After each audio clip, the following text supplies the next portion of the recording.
guys, good morning. So mag-digging ta og yakon. We're harvesting, mag-harvest ta og yakon. So samahan niyo ako guys. It's time to harvest yakon now. May dala din akong balde. Mag-harvest ta ng dalawang puno na yakon para sa aking market. So marami pang natira doon sa aking garden. Masarap talaga siya guys pag pag hindi na green yung dahon, kasi pag green pa ang dahon hindi talaga siya matamis. Pag yung dahon niya ay na sa frost, nalanta na dahil sa frost, naluto sila. Then after ko sila hinukay, tinitikman ko yung laman. Matamis na talaga sila guys. Kakaiba talaga ang taste nila pag pag lanta na yung dahon compare sa fresh pa yung dahon. So dito tayo guys. Ito yung yakon. Naka-upload na din ako ng video. Pinapakita ko sa inyo kung anong itsura ng yakon, yung laman niya. Pero dito hindi nyo nakita kung paano ako maghuhukay ng yakon. Ayan, ito yung nila, ito yung puno nila. So wala na talagang dahon at yung mga puno nila, yung stalk nila, lanta na talaga, brown na. So dito maghukay tayo. Dito mayroon din akong fork. May dalawang puno dito. So huhukayin natin. Tingnan natin. Very delicate ito pag maghukay guys. Kailangan hindi sila maputol kasi hirap ibinta pag maputol yung very crunchy talaga ito, no? Easy to break. It's not like cassava or it's not like kamuti na parang tough talaga, no? So dito tayo.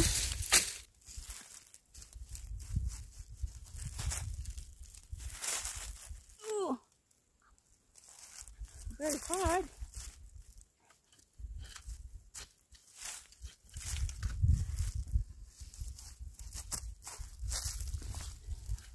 Yan.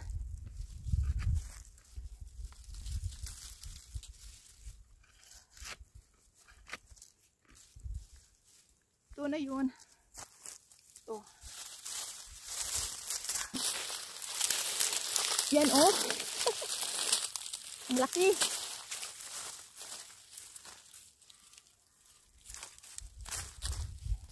Maghukay ka ng yakon para siyang kasaba ba? Tingnan. Ang laki talaga guys.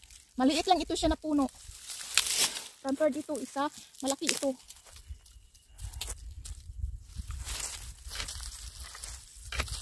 Yan. Ito pa. Ito.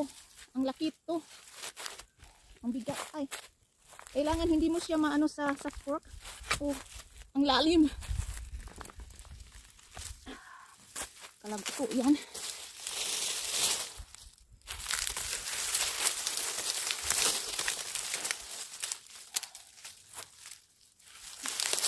Ang bigat. Look at that.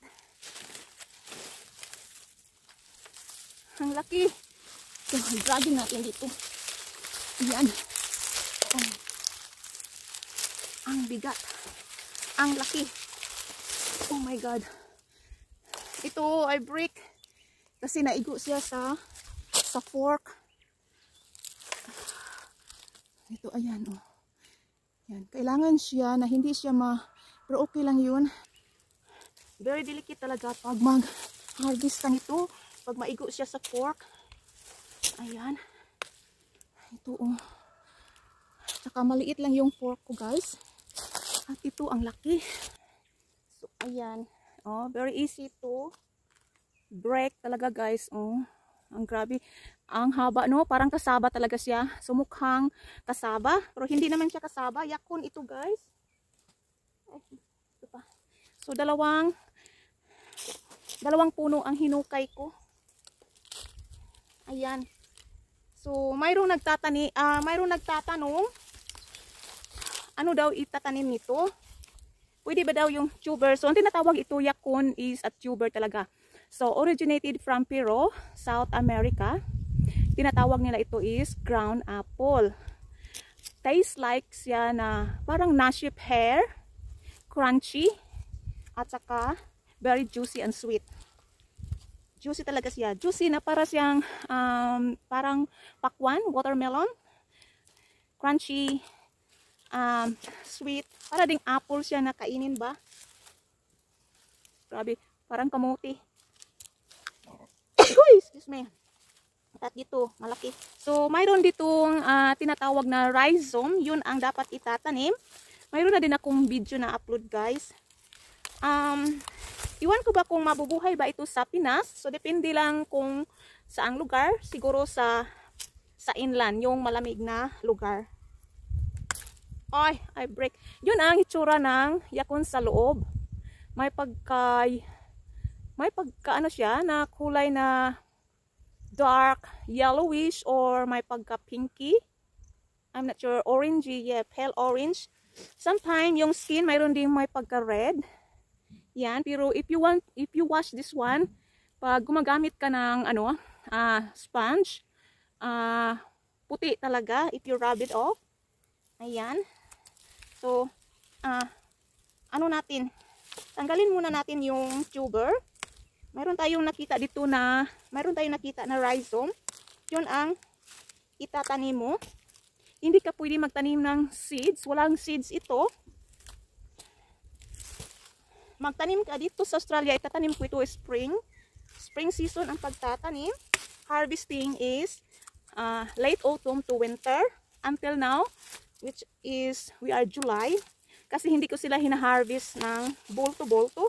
Mag-harvest lang po ako every weekend. Kinikip ko lang dito sa lupa, sa ground.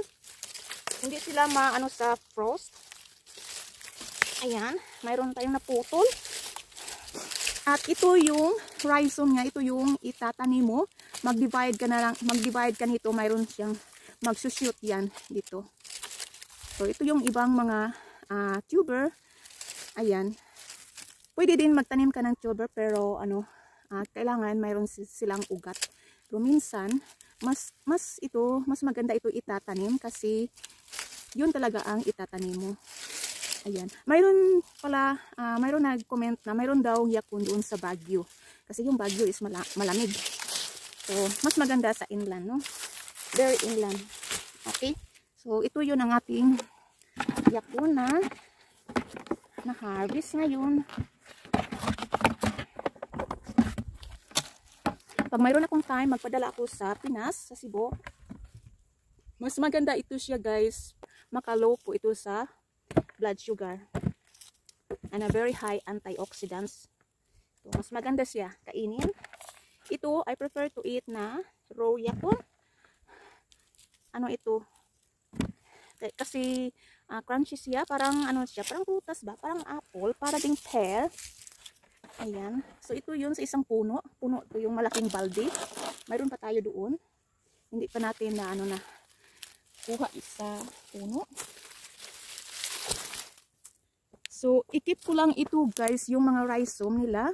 Tatabunan ko siya ng shade cloth dito para hindi sila ma-damage sa frost. Hindi sila matuyuan sa araw. Then, in spring, magtatanim na naman ako. So, maganda siya pag magtanim ka. Kailangan maraming mga mulch, yung mga hay. Maggawa ka ng trench, so you have to dig a trench at saka lagyan mo ng maraming mga cow's manure or chook manure at saka yung horse manure. So pwede na rin yung chook manure at saka yung cow's manure, maganda yan at it's good for soil talaga din yung pag mayroon kayong cow's manure. Napakaganda talaga. So ito, hindi na siya ito pwede kasi maliit ito, so walang lasa talaga ito. Ayan. So ayun, nakita niyo kung paano ko hinarvest yung yakun at saka ano yung yakun. So paki-research na lang sa Google kung what is yakun for and what is the benefits of the yakun. Okay, thank you for watching.